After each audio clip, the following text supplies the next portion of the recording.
Hey guys, what's up? Hello everybody.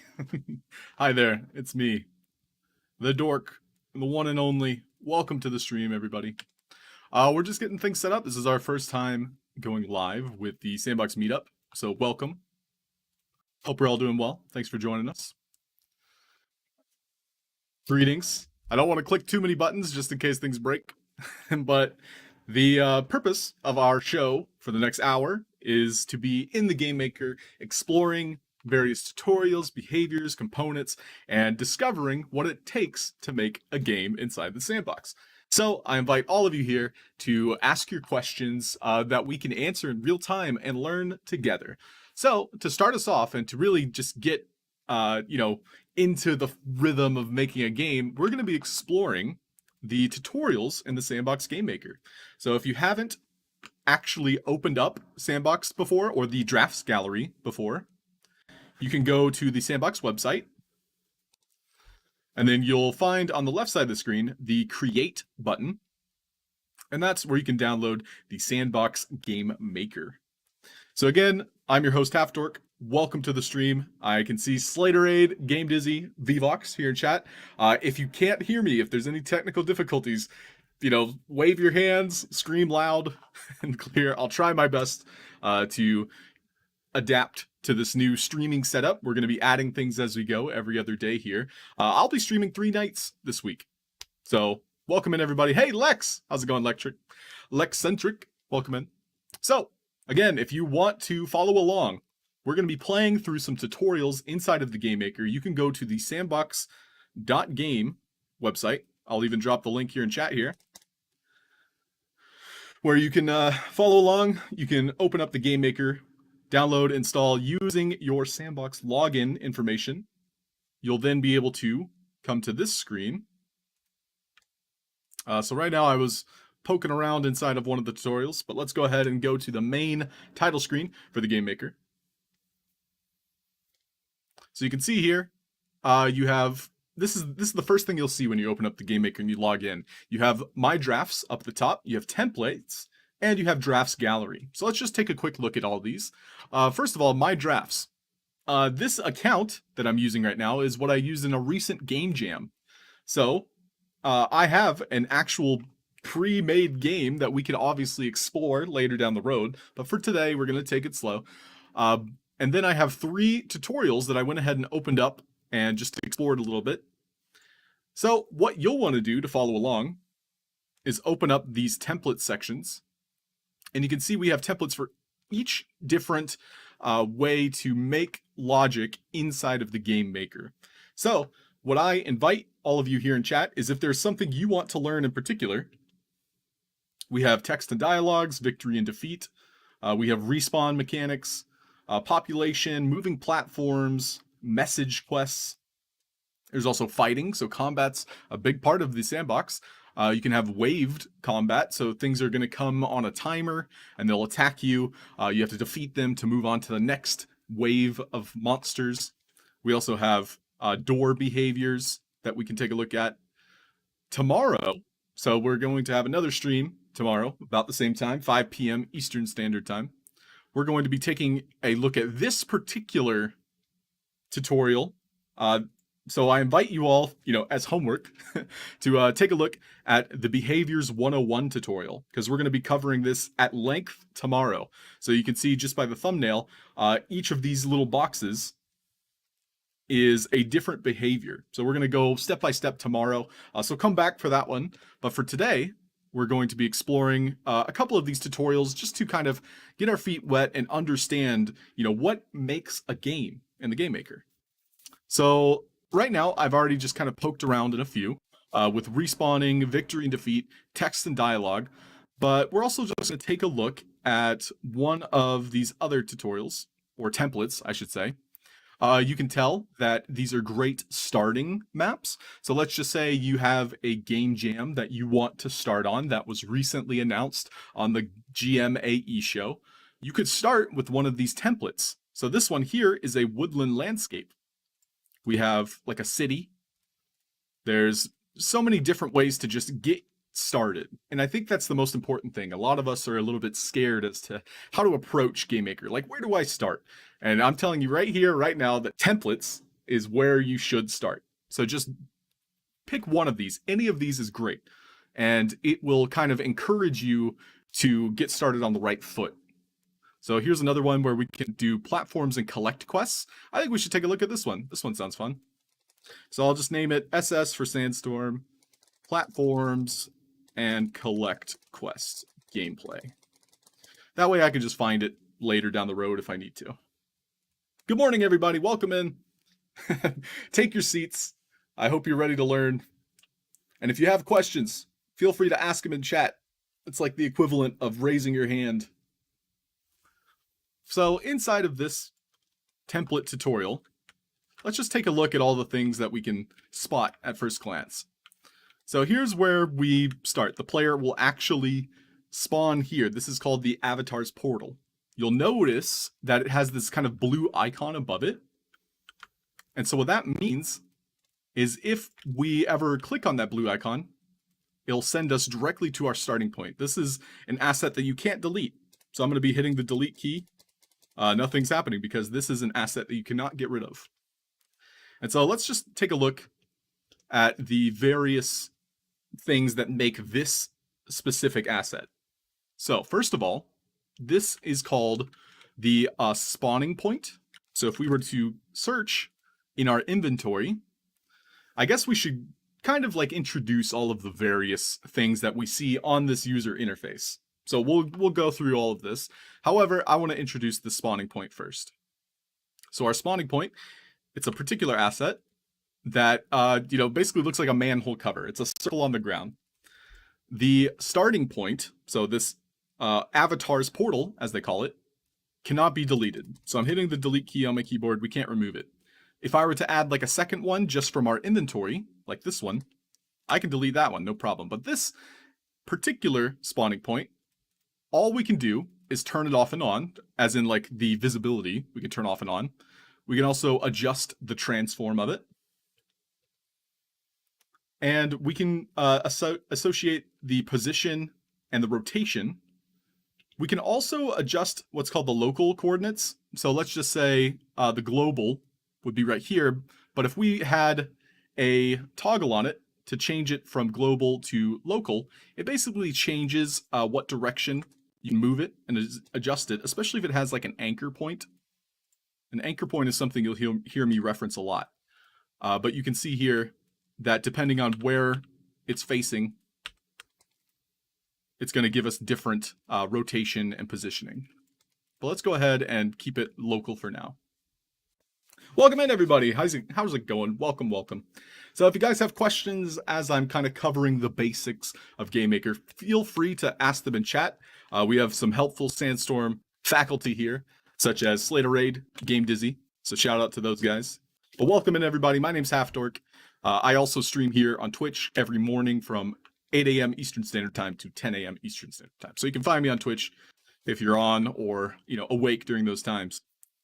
So to continue with this avatar portal, we have some settings. So this actually opens up our rules, or no, I'm sorry, the global parameters. So the same button.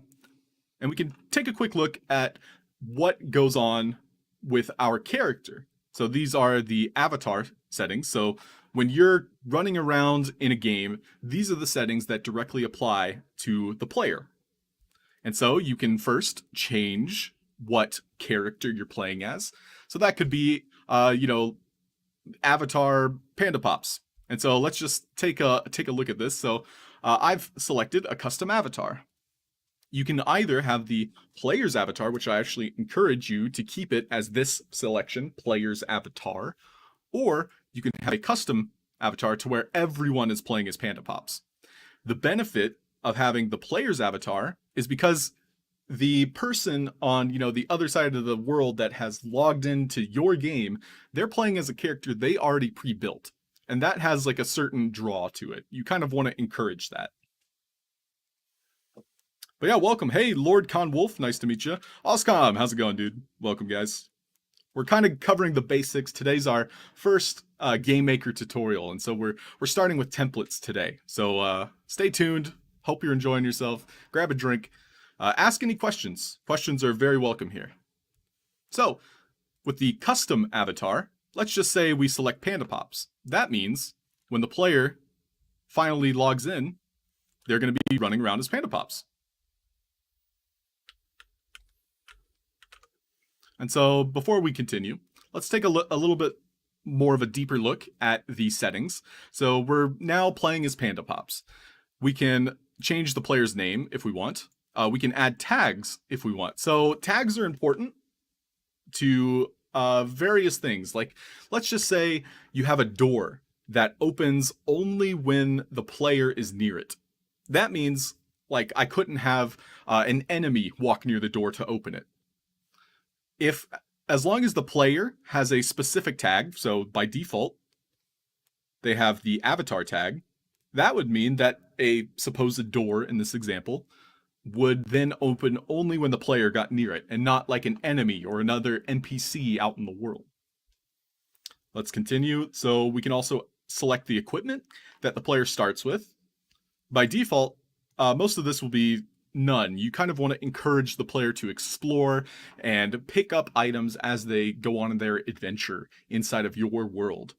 So for now, we're going to leave these blank, but just as an example, you could equip the player with any of the assets that Sandbox comes equipped with, as well as any assets that you yourself have purchased on the Sandbox marketplace or on a third-party marketplace such as OpenSea.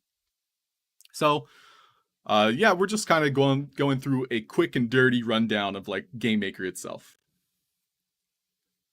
So yeah, let's just take a look at the other settings before we continue. You can change the camera.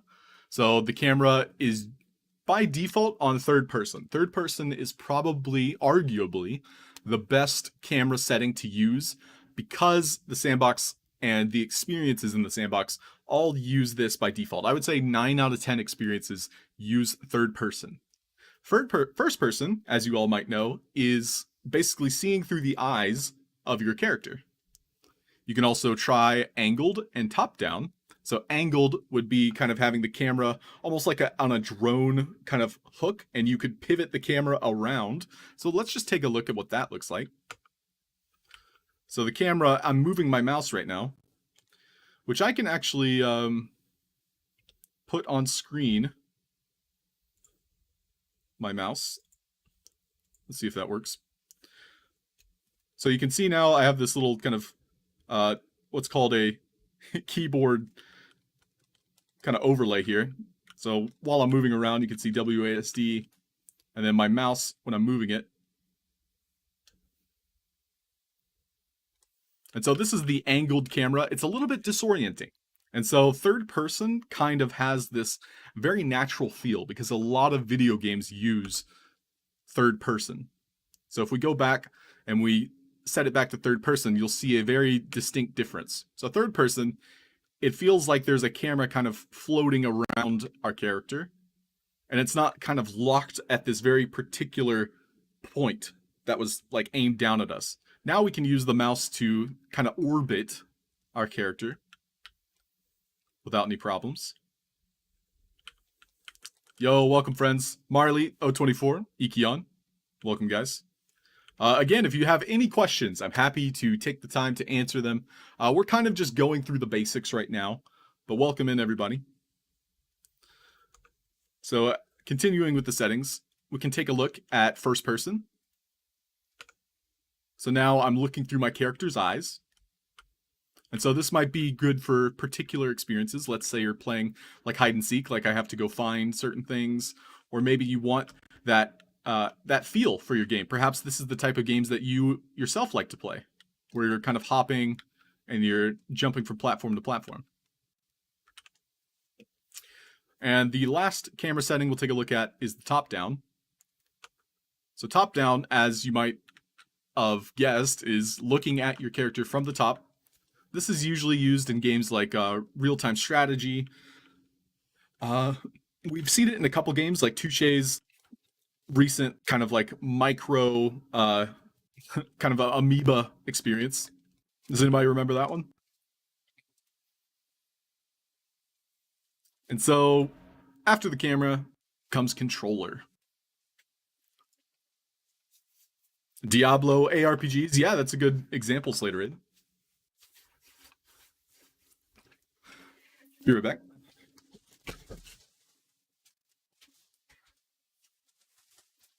Just turn the fan on. So next up in this global section, this settings section, where we can customize some of the things we're looking at, we have a controller. So we actually can't choose a controller. So the RPG adventure controller is kind of the default setting. I think in the future we might be able to pick like probably RTS, like Diablo, kind of like Slater Raid suggested. Other controllers that come to mind might be like racing. So maybe we'll have like a specific set of behaviors that come with racing games, as well as maybe like socializing games like a social hub controller. But for now, all we have right at our disposal is the RPG. So that means we can associate, our run speed. So let's just take a look at some of these settings in real time. So I can actually remove the ability to jump. I can change my walk speed to be very slow, so I have to sprint. And then we can also adjust all of our damage. So let's just take a look at how this feels. So if I'm walking, this is how fast I can walk. But if I'm running, I could do the same speed. I also can't jump. We'll take a look in third person. So you're able to adjust things like this in the settings. So it's worth checking out if you're ever looking to spice up your gameplay. But again, we're just kind of breezing through it. The last setting is going to be our ambiance. So we can change what the kind of sky map looks like. It's very it doesn't move. I'll just say that much. The clouds actually might kind of like disapparate and kind of move across, but otherwise it's very simple. It's more or less the lighting that affects the characters, the assets, the blocks you place. My personal favorite happens to be desert, but we can take a look now at the various different lighting that we can give to our world. Desert kind of gives this orange, very like almost apocalyptic kind of feeling. And then we also just have the neutral, which is a nice blue sky. For now, we'll keep it on neutral, and I'll go ahead and reset my running speed. Hey, what's up? Hologram, welcome in. And so Vox Editor mentions Diablo is more like a fixed camera, isometric view. Yeah, I would say Diablo is more of this angled view.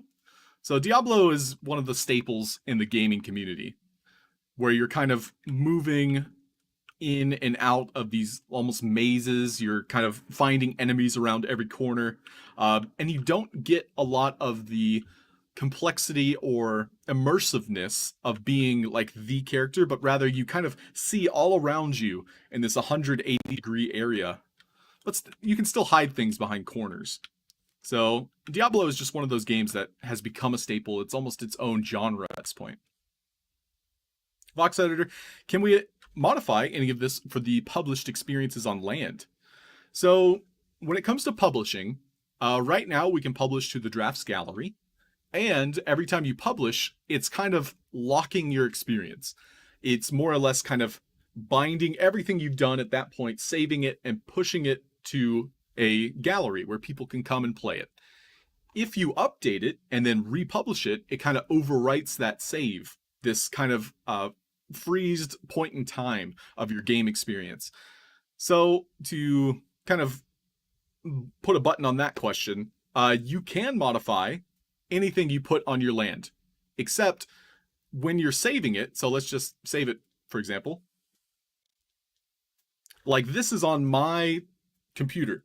This is on the cloud, quite literally. So nobody else gets to play it as this particular saved version. But if I click this button up here at the top, I'd be able to share it with the world. And so by sharing it, that's going to export not only the game itself as is, but also allow me to label it, give a description, and it takes a screenshot of whatever my picture at the time is. Who dat? What up, Nine? We're kind of we're getting our feet wet with Sandstorm today. So thank you everybody for joining us, and thank you for listening to me ramble about my favorite software. But yeah, we're in the Game Maker right now. Those of you that have never used it before, I implore you to check out the website and download it for yourself. So if you go to sandbox.game,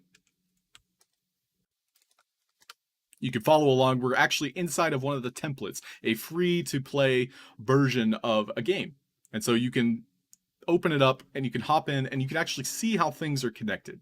And so we're going to be exploring that today. No cold feet, only wet feet. Thanks, Nine. But yes, any questions are more than welcome here. This is supposed to be like a live learning atmosphere. So if you open up sandbox.game, this website, you can download the Game Maker and you're able to follow along.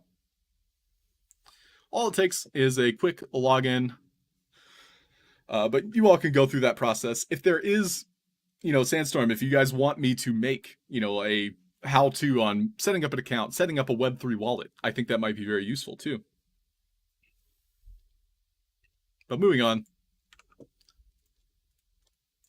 Let's take a look now at the rules section. So we're kind of going step by step here, and we're going to be getting into the bulk of the game making logic and software itself. So the first thing you'll see on the left side is that by default, our welcoming players is turned off. So I'm going to show you what welcoming players is. So if we turn it on and we hit play, this is the welcoming players screen. So it says up at the top, the name of our experience, it says how many lands this game is, and it says how many assets we might have. On the right side of the screen, it tells us how many quests, which we can set up. And then once we click any button, it turns the game kind of on. It's almost like a starting screen, if you will. So if we just take a brief look, we're not going to go too in depth with this. We can change what camera. We can have like an image instead of the camera rotating around the character. We can say that the camera is going to be rotating around the world instead of the character. We can count how many assets, so let's toggle it off just to see what that is. Let's do Panda Pops Adventure is the name of our game. Panda Pops has to collect things in this fun adventure. And then we can also have music that plays. We'll just pick a fun one, blockchain rap, that plays only on that start screen. So let me just go ahead and make sure this is not muted so we can listen to it. So now it's rotating around the world.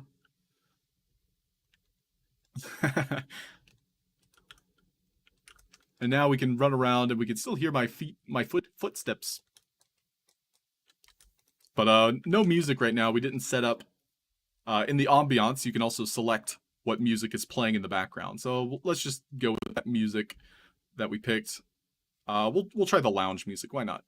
So you can pick what music's playing as you're playing the game. Oh, I know why. I think in my settings I turned off music. Yeah.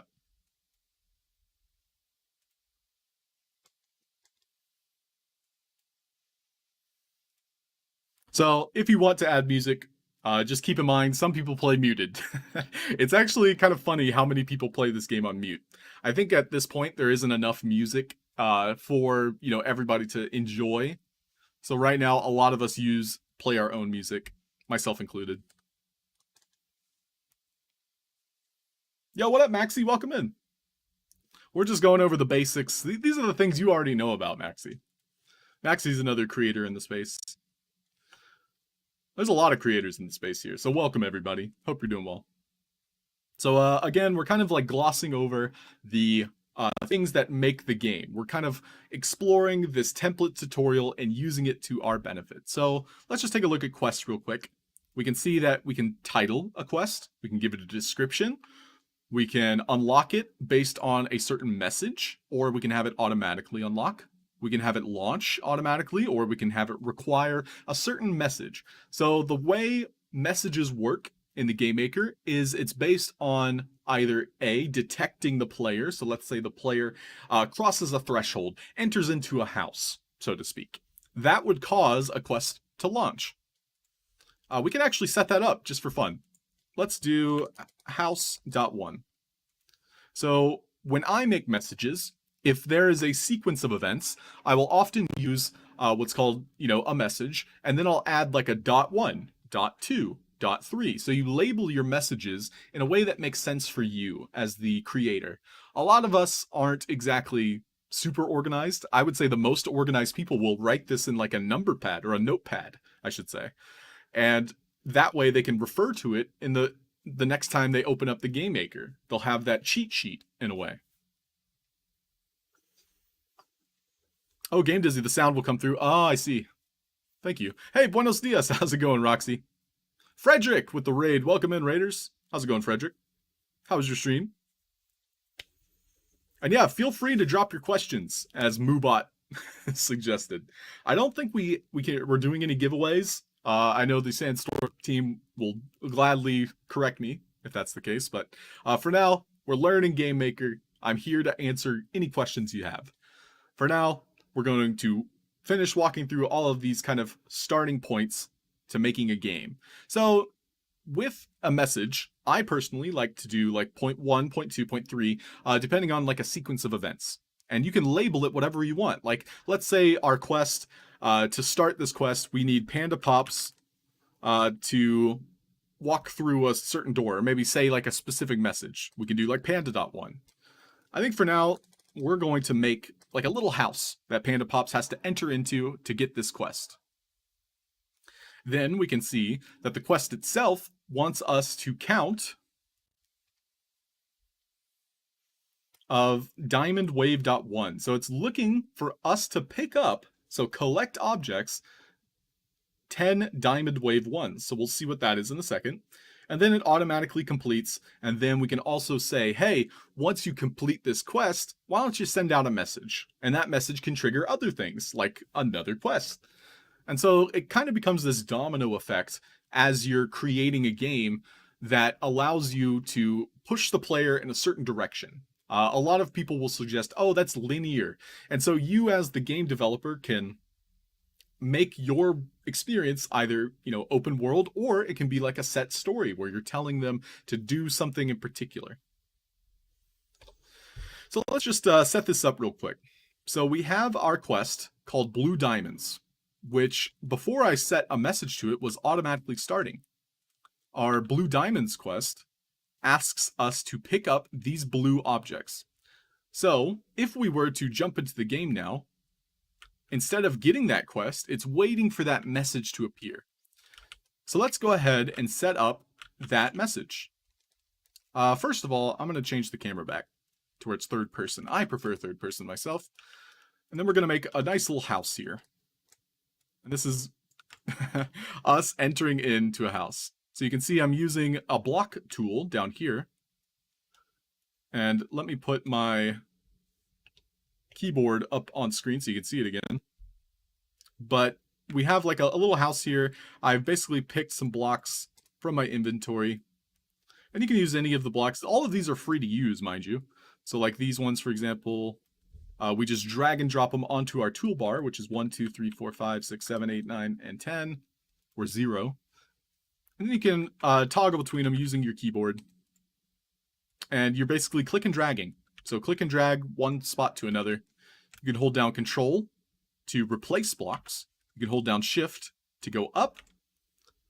And you're more or less just able to control the blocks themselves using the key bindings. I don't think Alt does anything other than allow you to rotate, which is actually pretty useful if you need to get a better angle. But if you're just clicking and dragging, you can do basically one plane, so one level. If you hold down Control, you can replace blocks, so it's allowing you to click over certain blocks. And then lastly, if you hold down Shift, it allows you to build upwards. So if I don't have Shift selected, it's only horizontally. If I do hold down Shift, it allows me to go up and down. Hey, Snowy Lepus, what's up? Feel like I'm gonna get a heat stroke. Dude, get a fan. And Frederick, good. Thanks for asking. Oh, have a great one. Thank you, Frederick. Roxy, now that you're in rules, I have a question. How can I make a counter but with messages like require message counter?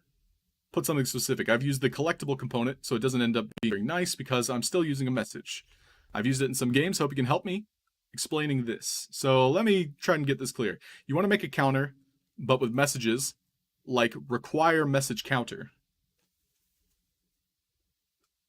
I'm unsure of what you're asking for. So requires message counter. If you could rephrase that, Roxy, I'd be happy to try and help you with that. But I'm a little bit confused as to what you're asking. But I'm going to go ahead and finish this house here. Just super simple. So the player has to walk in here to trigger the quest. So super simple house. We'll even give it a roof. Why not? Nice house, bro. Nice house, bro. We'll give it a back too. And so holding down right click, I'm able to remove certain sections of a wall. So I was able to remove this entire back section by holding the right mouse button. And so now that we have a little house here, I'm going to find a number pad. This is kind of the default logic asset that a lot of people use, which when you click on it has a button and an indicator. We're going to take a look at behaviors and components tomorrow. So come back tomorrow if you want in-depth look at behaviors and components. For now, we're going to focus on the other aspects of this template game. But what we will look at, the first thing we'll look at, just to kind of introduce you to the message system, is a speaker component. So a speaker component detects the player. So it's going to display when the player enters into this house. It's going to say anything. It can say like player detected, or it can say like welcome home. And so what we want is for it to detect the avatar, and we can see it has this blue radius around it. And so when the player is detected, it's going to say that message that we already set up, house.1. And so, just to recap, we've kind of given this number pad a radius or a diameter that the player, when they enter into, spits out a message. And so messages, such as house.1, are used to trigger events. And in this case, this message triggers our quest, which we'll take a look at as to why we want to trigger a quest in the first place. And we can have it only spit out once. So you can toggle some of these things, and we're going to take a much more in-depth look at this tomorrow. I'm just trying to get you all kind of involved with game making and just kind of throw you into the deep end in a way. So now when we play the game, nothing happens. No quest has popped up. We don't know what to do. But let's say this is the first thing we see is like, oh, that's a nice house. If we walk inside, the quest starts. It's like blue diamonds. We'll be like, oh, what does that mean? And so we can have the player be encouraged to go find these blue diamonds scattered throughout the map. You can see on the right side of the screen now, there is a message that says, go collect every blue diamond. So we'll take a look at why it's asking us to do that. But we would then parkour our way up, and find each of these blue diamonds.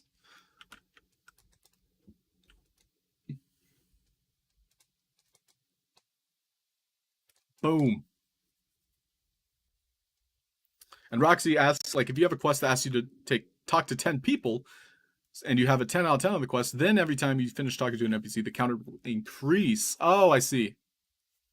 Oh, that's okay, Roxy. Thank you for clearing it up. Oh, Snowy Lepus, so you are Woke Zombie. Welcome in. So Roxy's asking us to, let's say, talk to 10 people. So we can set that up real quick. I don't see why not. So for the sake of it,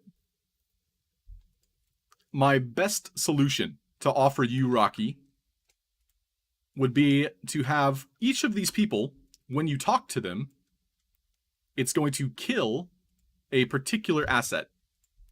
So this is how I would solve your particular problem. And what you're all about to witness, those of you that are new, is kind of more advanced, a little bit more intermediate, but maybe you'll pick up something, maybe you'll learn something. And that's kind of what we're encouraging here at Sandstorm, is a interactive kind of learning environment. So we'll start with just one of these, but let's just say that we have two characters here.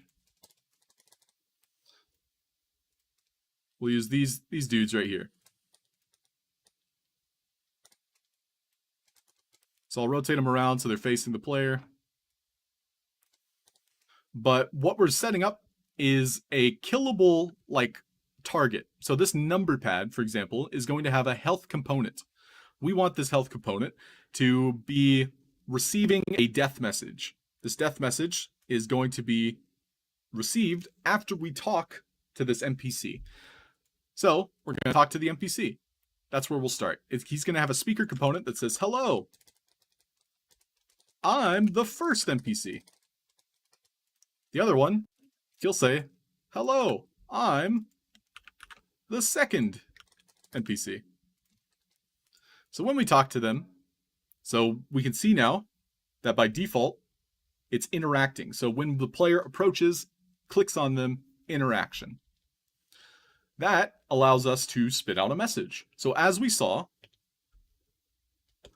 with our house, when we walked into this blue space, it spit out a message. And that was based on detect entity. So this is kind of like the next step to our speaker component. The very first thing we're learning when it comes to behaviors and messages and components. So this speaker component, which we can see on our NPC1. So I'll even label him NPC1. This guy will be NPC2. So on NPC1, when we talk to him, we're going to have him say a specific message. That specific message will be NPC.1. So, as you might have guessed, we'll go over to NPC2. And he's going to, when we talk to him, and he says, "Hello, I'm the second NPC," by interacting with him, he's going to say NPC.2. So it's a different message. And so what makes this unique, what makes this a one-time kind of event, is we will have a health component. So this is the second component we'll take a look at. So this health component, when it's destroyed, it dies after 0 seconds. A lot of people will use a negative number to make it even faster. So we'll take a look at that. We're going to put a negative number here. And we're going to hide the health bar. So that means we're not going to see number pad being destroyed. And then we're going to kill it based on that first message. So NPC.1. And yeah, everything else we're not going to touch for now. We'll revisit this later. The last thing that we'll add to this number pad is a tag. So we'll go ahead and tag it numpad. Great, so we have this character set up. So let's just go ahead and go into our rules now. We're going to make a new quest. NPC talk. We'll do talk to 10 NPCs. Go and introduce yourself to 10 NPCs. So if we take a look here at this quest, this is the title. So talk to 10 NPCs. The description basically tells the player what to do. So we said, go and introduce yourself to 10 NPCs. It's going to auto unlock when we first start the quest. We're going to auto launch it once we log in, like once we start playing the game. And it's going to be counting the death of anything with the number pad tag. Yo, Paniello Nate. Aloha, Iowa. How's it going, dude? So for the sake of our quest, let's go ahead and just have it set to 1 so we can test it. And we'll log in and we'll see that when I talk to this character, our number pad will be destroyed. And because we're destroying it, it won't respawn. You can actually tell it to respawn if you want to, but right now it's being destroyed. And once it's destroyed, which is a one-time event, then you can talk to him and continually get quest credit. So let's just make sure this works. The last thing I'll do is hide the number pad. So I've checked the visibility by clicking this button up here. So we can see our number pad is turning off and on. We don't want to see it. So now if we click play, we get that first quest, talk to 10 NPCs. So now I'll approach this character, and by talking to him, I get quest credit. So now that we've seen that that gives us quest credit, let's go ahead and set up another one. So what I'll do is I'll select my invisible number pad here and hit Control D to duplicate it. Then I'm going to put it over this character. And we already set up his stuff. So he does, hello, I'm the second NPC, and he spits out this message, npc.to. So with our number pad, which we have already tagged, so the tag is the important thing to remember here. Hey, good May, Wet Noodle, how's it going, dude? Welcome. And so once we talk to npc.to, he spits out the npc.to message. And this time, we're going to set the death delay to 0, just to see the difference in time that this number in particular creates. And so this message destroys him after 0 seconds, npc.to. The last thing is with our quest, we're going to set the counter to 2. So now I have to talk to both of these characters in order to complete the quest. So let's just take a look at this. So the quest appears, it says, go and introduce yourself to 10 NPCs on the right side of the screen. I'll talk to this first one, which we already know works. He says, hello, I'm the first NPC. And then this one, hello, I'm the second NPC. And we can see now that we got 2 quest credits. What your question was like, hey, can I like just talk to the same guy and just continually getting, that first, second, third quest credit? And so what we've done is we've set up that number pad that is exploding, quite literally, so that we can't talk to him again. So every time we talk to him, he just says the message. However, the number pad has already been destroyed. Because of that, we're not getting more quest credit.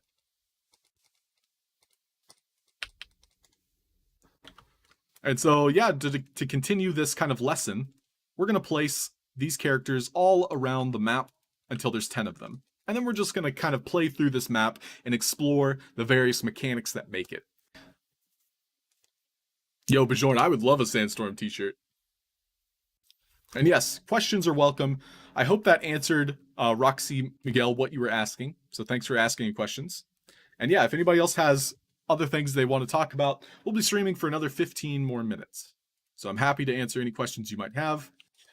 Before I hop into play mode again, what I'm going to introduce now is naming conventions. So we can see here that my number pad, I've just named NPC1 NP. So NP I use as a acronym for number pad. So this one, we're going to name NPC2 number pad. And so what I can do now is I can click on the bottom left here, which I don't think you can see it because of the branding, but on the bottom left, there's a button that opens up our hierarchy. So our hierarchy, we can now search and filter out our NPCs. And so what you can do is you can drag and drop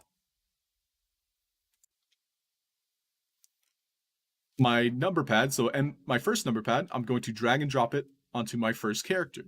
So what that does is it allows me to parent that number pad to the new parent, which is the character. So this number pad is now thus called the child, and this character is the parent. So everything the parent does, the child will follow. And so now I'm going to place the parent, the NPC1, somewhere over on the map. I'm going to hit R to rotate him randomly. And I'm also going to give him a citizen behavior, which we'll take a look at more in depth tomorrow. But the citizen will just kind of roam around in this blue square. So same deal with our second NPC. I'm going to parent this number pad directly to him. So now if I were to move him around, he'll follow.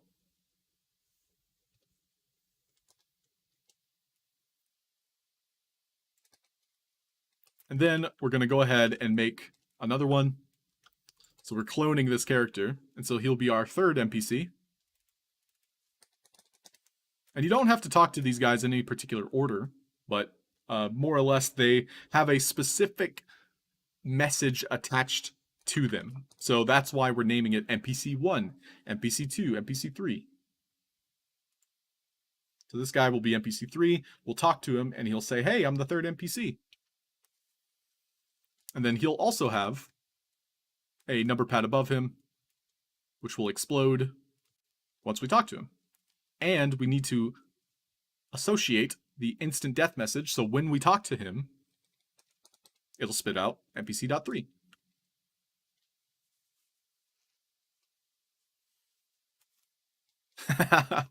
Yeah, Oscom, I know I talk fast. I think it's just that first stream jitters. And so Roxy says, what if I use a void instead of a message to destroy the number pad? That already answered my question, gave me more ideas. Void works in the same way as the instant kill. So Void, I actually would not recommend for this specific type of mechanic. Void can actually cause a lot more problems with your experience because if the player touches a Void, they too will be destroyed. And that would cause them to respawn at their last checkpoint. Voids can also destroy blocks. And a lot of the times, if you're using a void in a large space, so let's just take a look at the void behavior just real quick. We'll go more in depth on void behaviors tomorrow. But if we took a look at the void, which should be right here, we can see that it destroys everything in this space. You can tell it to destroy specific things on a specific message. So like you could say, only destroy these things.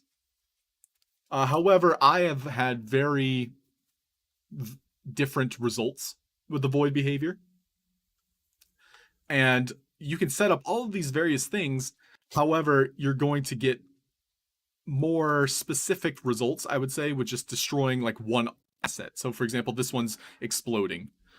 This does give you a little bit more control over multiple assets. So if you're trying to destroy multiple things within this radius, it is beneficial.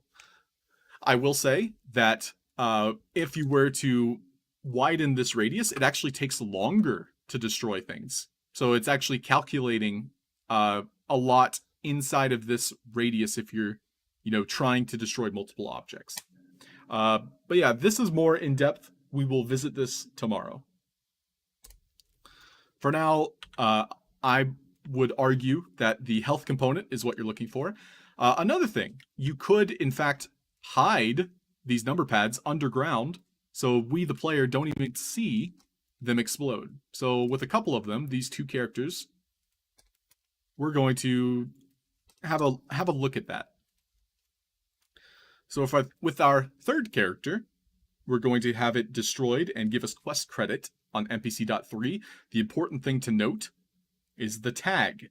So by having the tag numpad, that's what's giving us quest credit, because this object is being destroyed after we receive this message, NPC.3, and it's destroying the numpad.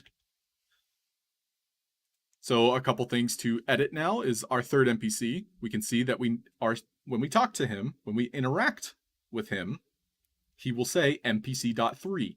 We saw on our number pad in the health component, so we did add a component, the health, it's receiving that message and thus being destroyed. And because he has the numpad tag, it's giving us quest credit. So we now go into the rules and we can see in our talk to 10 NPCs, right now we're we're at 3. So let's just go ahead and set our quest to 3.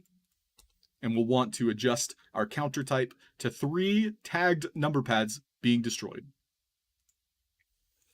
And so the last thing is we hid our number pad underground. So that means that our number pad, we won't see the explosion. We won't even be able to destroy the number pad without talking to the character.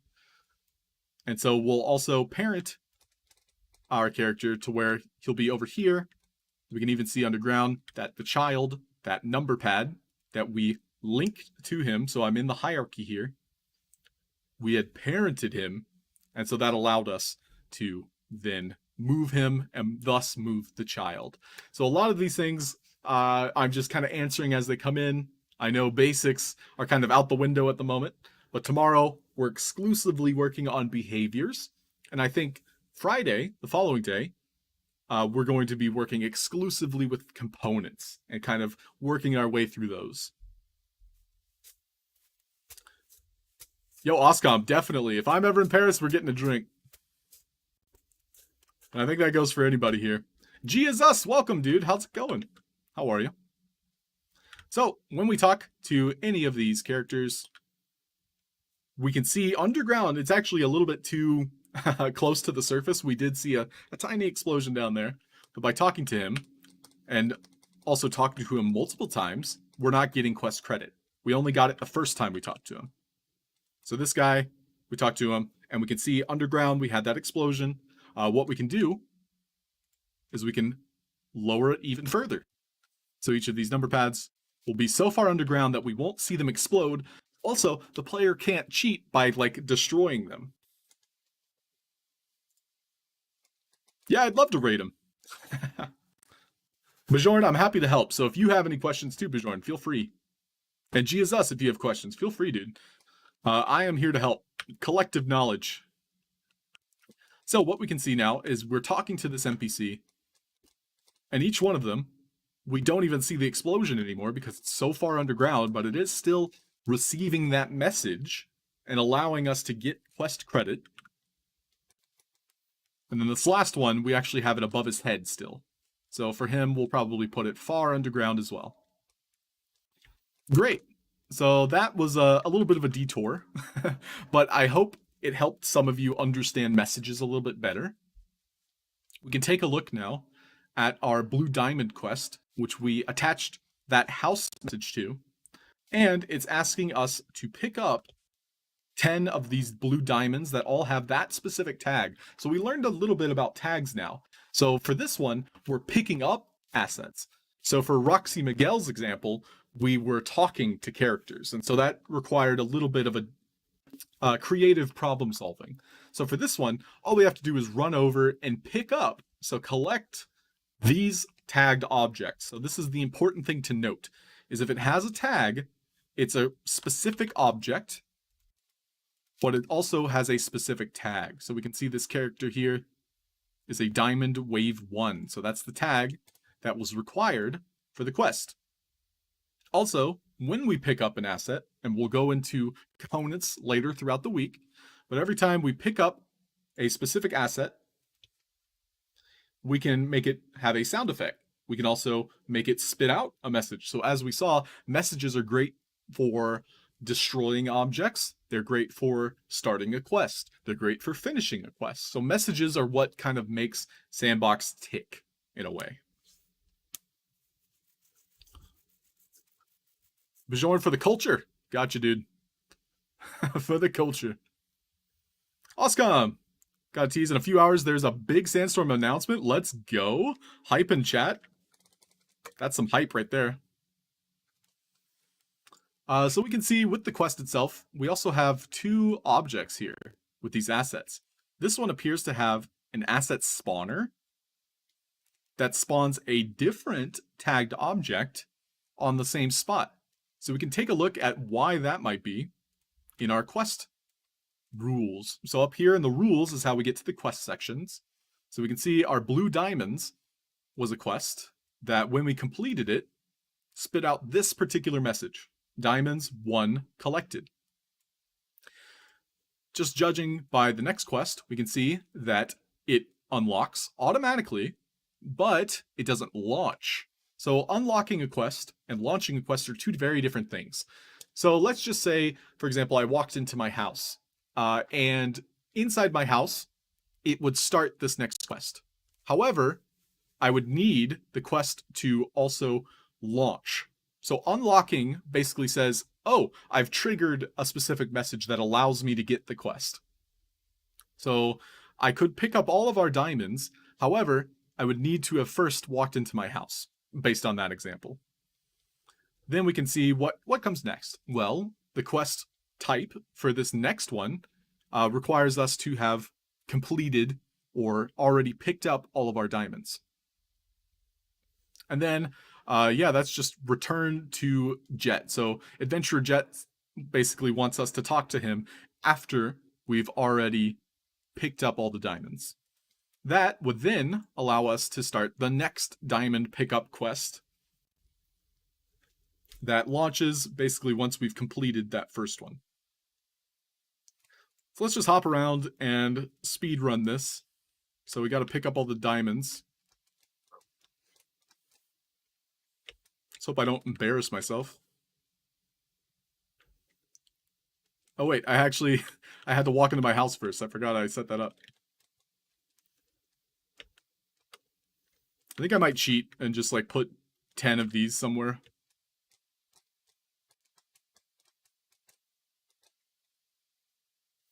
Yeah, I would have to like climb this mountain and stuff. So what we'll do is we'll cheat. And just for testing purposes, I actually do this a lot when it comes to game development is let's just say I have a collection quest. I'll either A, make the collection quest 1 instead of 10, or I'll just take one of them and then just spawn 10 of them. So I'm hitting Control D here. And I've just spawned 10. So now I can start that quest.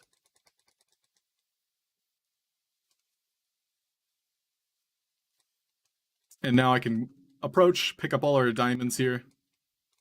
And we can see that triggered the next quest. So it was already set up for us in this tutorial, this template. And so before we end today, I'm just going to reintroduce you to the templates section of the Game Maker. It's a great way to get started. So now it's asking us to go and talk to Adventurer Jet again. So Adventurer Jet has what's called an asker behavior. So that's this menu here, which where he's talking and we have options to, select what comes next. So if I wanted to pick up more diamonds, I could say, I want more. Let's see what happens if I say, I want to leave. We just get the victory, which is great. So same thing, but this time I'm going to trigger the quest, pick up all the assets, and then talk to Jet again. And this time I'll say, I want more.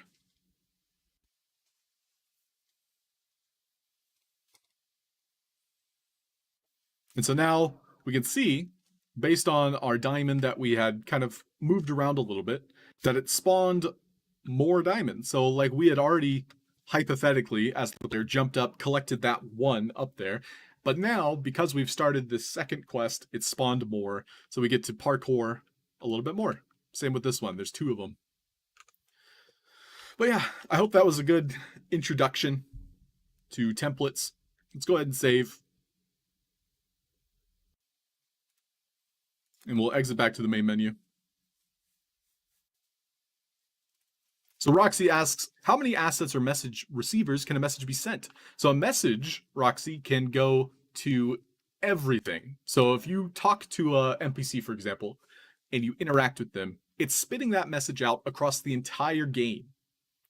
That message is received based on that center point. So it's actually going outward, kind of like a radio signal. So it just spreads outwards, but it's going to be received by everything that wants to receive it.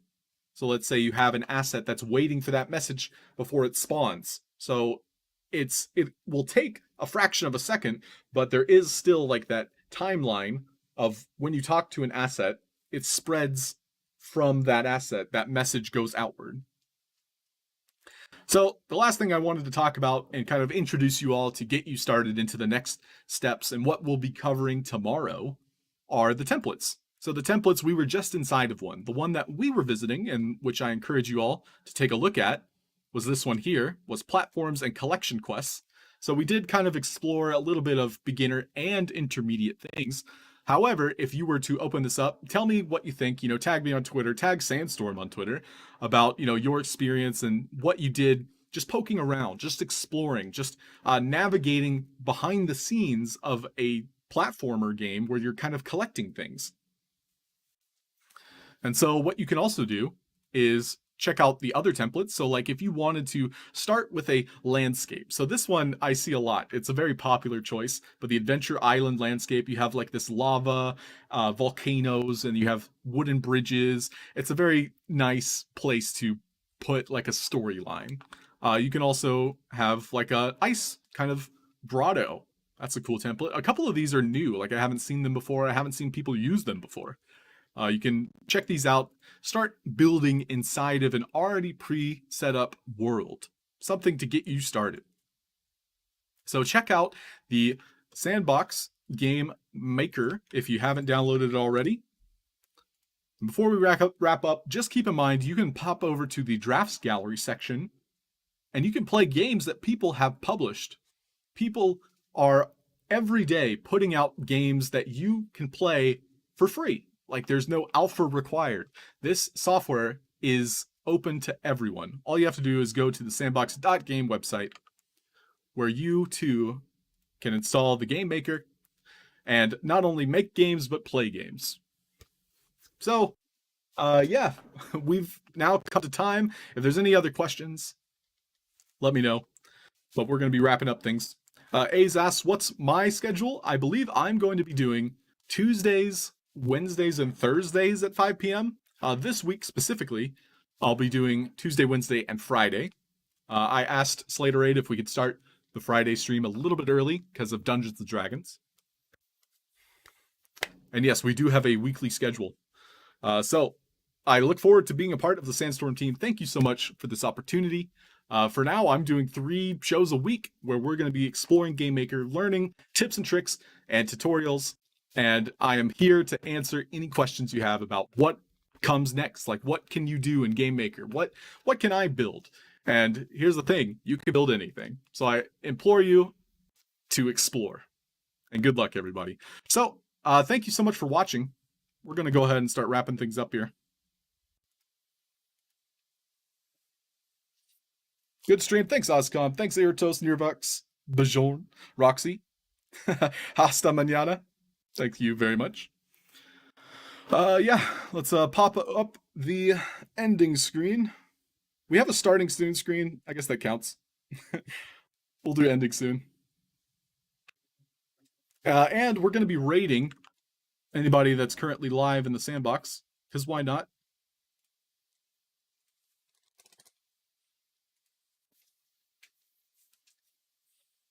Looks like O24 is live, so we'll check out his stream. He's a good friend of ours. Yeah, AnyVid coming soon. Exactly, Slater8. We've been talking about it and making like a graphic package specifically for Sandstorm. I think it'll be a lot of fun. Outro dance? Yeah, I'm dancing right now. You guys, oh, you can't see me. Oh, I'm sorry. Sorry, too bad. Wait, here's my signature song.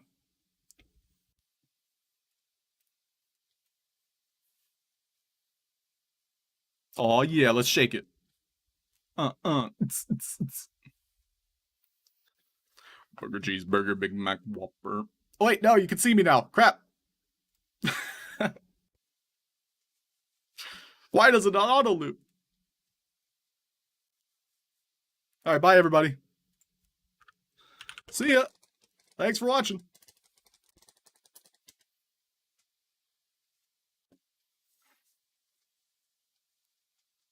Yeah, I gotta check the loop. It's true, I didn't check it. Oh no.